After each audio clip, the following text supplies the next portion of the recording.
Hi guys, this is Mr. Ward. Welcome to day 1 of Unit 10. It's another unit on trigonometry, and we're going to take what we do, our systematic way of thinking, and we've already done some expressions. We've already done some graph theory. We're now going to take a new function called the inverse function, which, as you probably remember, inverse usually means undoes. And we're going to develop those, and then we're going to get into solving some equations, and lastly, we're going to get into solving some equations with applications, just like we've done with every other function this year.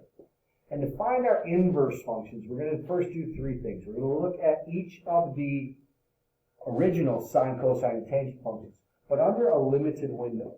And that is, we only want to see from negative pi to pi. So if I graph the sine wave, it starts at 0. We got the hill here at pi over 2, back to 0 at pi. And then we have the valley, if we went backwards, to negative pi. Cosine, we start max, we go to 0, we go to min. So on the left side, max, 0, min. They look alike. There's a name for that. That's called symmetry. We'll talk about that later on. And then tan, our least favorite, but still, we can do this. It has an asymptote here, a pi over 2, goes up, down, asymptote, and up. All right. So, inverse functions. As we know, inverse functions undo, or they switch the x and the y. And if they switch the x and the y, we would invert this graph. The x-axis would now be the negative 1 to 1, and the y-axis would now be the angles. So if I took that curve, a sine curve, and turned it on its side, it would look something like that. And it would obviously keep going, so it would keep snaking up, but point being this, that would not be a function. It would fail the vertical line test like crazy. So what do I do to take the sine inverse, where the input, the x values are the ratios and the y values are the angles? How do I make that a function? And the answer is, the old rule was, we have to make it 1 to 1, which means it has to pass both the vertical and the horizontal line test. So to make the sine graph 1 to 1, pass the horizontal and vertical line tests, you could cut it where? Right here and right here. Negative pi over 2 to pi over 2. Which means our sine inverse function, the y-axis, is going to be negative pi over 2 to pi over 2. So I'm going to take that red curve and I'm going to apply it to the sine inverse. Sine negative 1. Okay? Another name, by the way, is called arcsine. Those are synonymous. Okay? And that means we're changing the x and the y. What do we have? We have 0, 0, so we still have 0, 0. We have pi over 2, 1, so we're going to have 1 pi over 2. We have negative pi over 2, negative 1, so we have negative 1, negative pi over 2. The thing that changes is the curvature. If I flipped it, it would go like this and like this. And that right there is the graph of sine inverse. We could put 3 dots on here if we wanted to. And how they would differ from the other function is the x value would be the ratio, and the y value would be the angle. So I'm only going to pick one, and I'm going to say radical 3 over 2. Why? Because the sine of 60, or pi over 3, is radical 3 over 2. So the sine inverse of radical 3 over 2 is 60, pi over 3. And the same thing goes down here, which is an important concept. When the ratio is negative, the angle is also negative. So we took our sine function, we made it 1 to 1, we cut it at negative pi over 2 to pi over 2, and we switched the two axes. The x is now the ratio, the y is now the angle. Let's do the same thing. Actually, let's do the same thing with tan, and I'll tell you why in a minute. Okay? If we want to make the tan 1 to 1, the cool thing about it, we can cut it at the same place as the sine. negative pi over 2 to pi over 2. That would pass the horizontal line test. I'd have no repeated values. So I'm going to take that and I'm going to graph it down here. The tan. What was vertical asymptotes at negative pi over 2 and pi over 2 are now horizontal asymptotes at negative pi over 2 and pi over 2. 0 is still 0, but that curve that goes up is now going to go like this.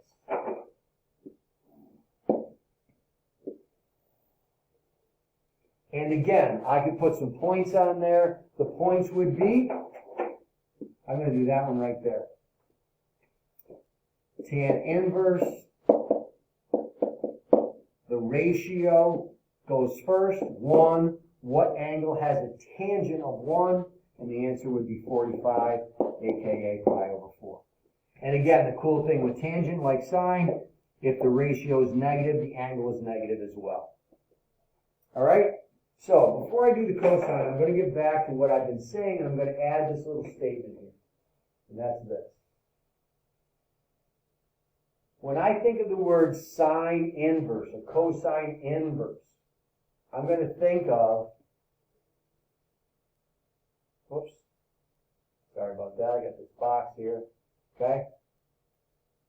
What is the angle that has that ratio? That's the phrase I'm going to use. I'm going to write that down in a minute, okay? But importantly for what we're doing now is this. When we do the sine inverse, the tan inverse, the domain we're going to use is negative pi over 2 to pi over 2. The answer is going to be either a negative acute angle or a positive acute angle.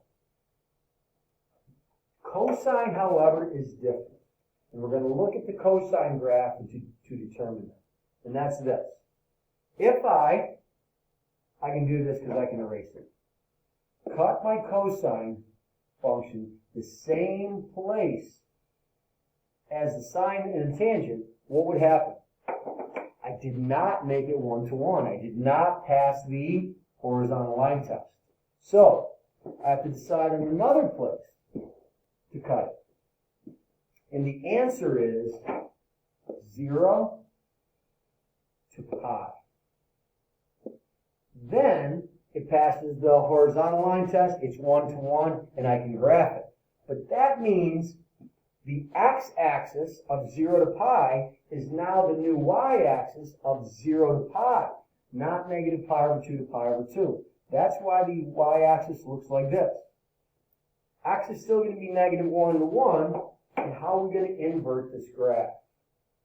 We're going to take a look at the values. When x is 0, y is 1 for the cosine. So cosine inverse, when cosine inverse is 1, y is 0. Go back up, pi over 2. For cosine is 0, so 0 is pi over 2.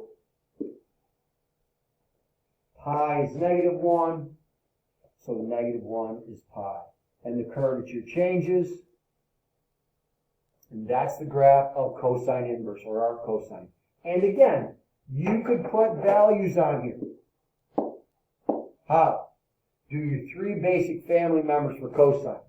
Cosine of 60, 1/2, or cosine of pi over 3, 1/2. So you invert it. Cosine inverse of 1/2 is pi over 3. That would be this one right here. What's the next one? Cosine inverse of 1 over radical 2, pi over 4. Cosine inverse of radical 3 over 2, pi over 6. Got it. Now here's where cosine is different. And cosine is the only one that's different, so just remember this. When the ratios are negative for the cosine, you have to move to the second quadrant. Or another way you can look at it is like this. Sorry, this box is in my way. I don't like it. The cosine domain is 0 to pi. not negative pi over 2 to pi over 2. So therefore, when the ratio is negative, the angle is going to be a second quadrant angle.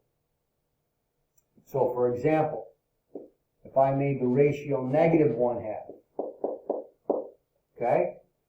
Well, cosine inverse negative 1/2, it's still going to be the 60 family, but it's going to be in the second quadrant.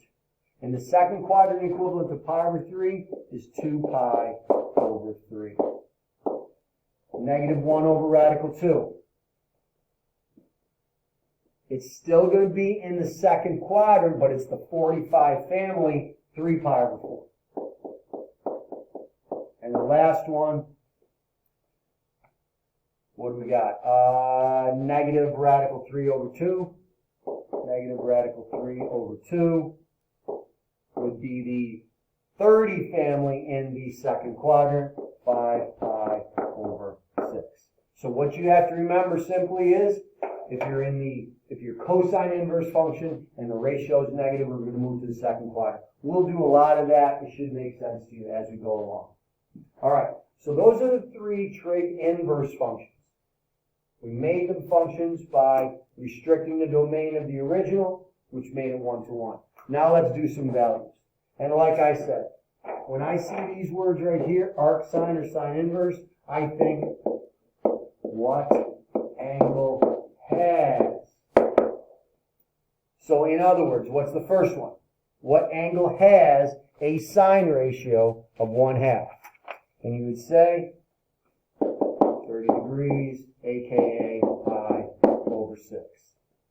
What angle has a cosine ratio of 0? Cosine is 0 at 90 degrees, or pi over 2 radians. What angle has a tan of negative 1? Well, let's do just 1 first. What angle has a tan of 1? 45. Pi over 4. However, when the ratio is negative for sine and tangent, I just make the angle negative. So the answer is negative 45 or negative pi over 4. Here's the tricky one. What angle has a cosine ratio of radical 2 over 2, also known as 1 over radical 2? Family member, 45. But because cosine is negative, I got to move it to the second quadrant. Reference angle 45 in the second quadrant, 135. Pi over 4, second quadrant, 3 pi over 4. Arc cosine, negative radical 2 over 2, 135 degrees, 3 pi over 4 radians. All right, now let's do some calculator stuff real quick. We got a couple minutes left, but not much. Arc sine of 0.384. I'm just going to use my calculator. In radian mode, I get 0.3941 radians, or 22.6 degrees. Arc cosine of 5/8. Again, calculator would be cosine inverse. That's the key on your calculator of 5/8. 0.8957 radians, or 51.3 degrees. All right, got to move on real quick. We got 1 minute to do it. I think we can do it. Using a reference triangle, this is going to be theta. So if the cosine is 1/2, that means adjacent over hypotenuse. 1 over 2. Oh, I know what this one is. Radical 3. So now I want to find the sine of that, which means I'm going to go opposite over hypotenuse. So I go from ratio to angle, back to ratio, and the answer would be radical 3 over 2. What if it's not a family member?